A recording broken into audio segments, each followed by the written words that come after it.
Hello दोस्तों, आज की कहानी है चुड़ैल का रहस्य। यह कहानी उत्तर भारत के एक छोटे से गांव सोनपुर की है।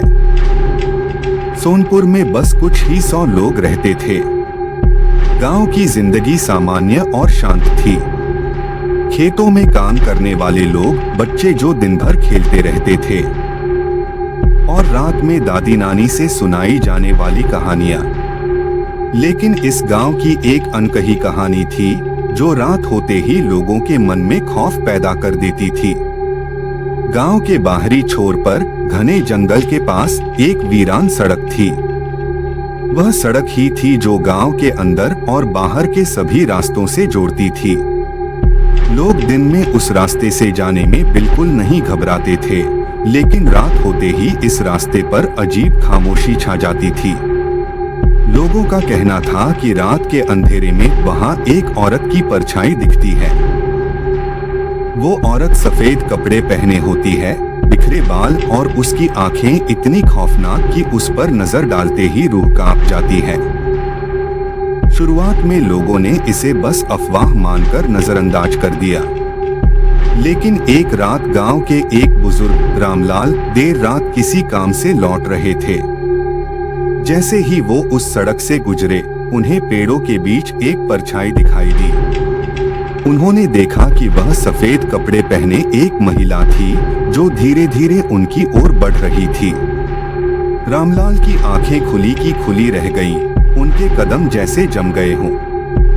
रामलाल ने पूरी ताकत से भागना शुरू किया। किसी तरह गांव पहुंचकर उन्होंने अपनी सांसें संभाली और अपने परिवार को सारी बात बताई। अगले दिन से ही उनकी तबीयत बिगड़ने लगी। कुछ ही दिनों में वे बीमार पड़ गए और हर किसी से यही कहते रहते, वो आ रही है, उसने मुझे देख लिया है। और फिर कुछ ही दिनों में रामलाल का निधन हो गया। यह घटना गांव में जंगल की आग की तरह फैल गई। लोग अब डर के मारे रात को बाहर निकलना तो दूर, अपने दरवाजे तक बंद कर देते थे। गांव के लोग अब उस चुड़ैल से इतना डरने लगे थे कि गांव के प्रधान ने सबको ताकीद दे दी थी कि कोई भी रात के समय उस रास्ते पर नहीं जाएगा। लेकिन अर्जुन, गांव का एक नौजवान, इन बातों पर यकीन नहीं करता था। उसने ठान लिया कि वह इस रहस्य को सुलझाएगा। अर्जुन का मानना था कि यह सब अंधविश्वास है, लेकिन अर्जुन की मां ने उसे रोकने की कोशिश की। उसे समझाया कि कुछ बातें बस रहस्य ही रहनी चाहिए। अर्जुन ने अपने मां को कहा, मां, अगर यह सच है तो हमें यह जानना होगा। हम हर वक्त खौफ में जी नहीं सकते। अर्जुन ने एक रात अकेले ही उस जंगल में जाने का फैसला किया। वह रात का समय था और पूरा गांव सो चुका था। अर्जुन धीरे धीरे अपने कदम बढ़ाता गया। हवा की हल्की हल्की आवाज, रात का अंधेरा और हर ओर सन्नाटा, ये सब उसे एक अनजाने डर से भर रहे थे। लेकिन फिर भी वह आगे बढ़ता रहा। कुछ देर बाद उसे सड़क के पास एक हल्की सी आवाज सुनाई दी। यह आवाज ऐसी थी जैसे कोई गहरी सांसें ले रहा हो। अर्जुन ने चारों ओर देखा, लेकिन वहां कुछ नहीं था। तभी अचानक एक सफेद परछाई उसके सामने आई। वह वही महिला थी, सफेद कपड़े, बिखरे बाल और वो ठंडी खोखली आंखें। अर्जुन को लगा जैसे उसके शरीर का सारा खून जम गया हो। अर्जुन ने अपनी हिम्मत बटोरी और उस औरत से पूछा, तुम कौन हो और यहाँ क्या कर रही हो? महिला ने जवाब नहीं दिया, लेकिन धीरे धीरे उसके करीब आती गई। उसकी चाल इतनी भयानक थी कि अर्जुन का दिल तेजी से धड़कने लगा। अर्जुन को एक झटका सा लगा जब महिला ने उसके सामने अपना चेहरा घुमा लिया। उसके चेहरे पर दुख और पीड़ा का भाव था। उसकी आंखों में एक अजीब सी चमक थी, जैसे वह कुछ कहना चाहती हो। उसने हल्की आवाज में कहा, मुझे इंसाफ चाहिए, मुझे इंसाफ चाहिए। और फिर अचानक वह गायब हो गई। अर्जुन समझ गया कि यह कोई साधारण आत्मा नहीं है, बल्कि यह औरत किसी दर्द से गुजर रही है। अगले दिन अर्जुन ने गांव के सबसे बुजुर्ग व्यक्ति से इस बारे में बात की। उस बुजुर्ग ने धीरे से अर्जुन को एक पुरानी घटना बताई जो शायद गांव के कुछ ही लोगों को याद थी।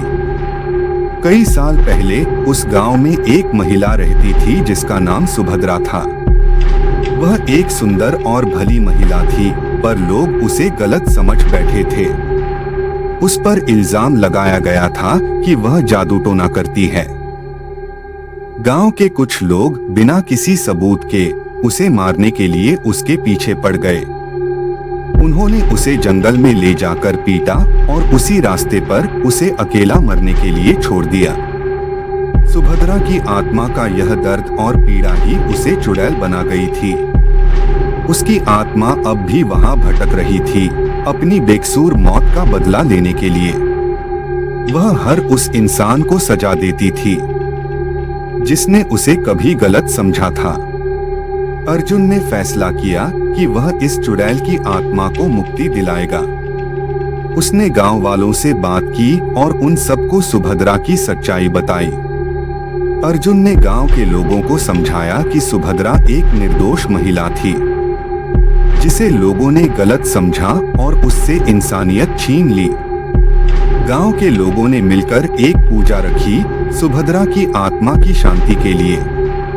सभी ने उससे माफी मांगी और उसे अपना सम्मान दिया। अंततः अर्जुन ने उस जगह पर जाकर प्रार्थना की जहां उसने सुभद्रा की आत्मा को देखा था।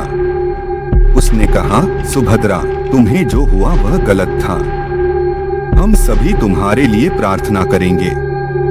कृपया अब शांति से यहाँ से चली जाओ।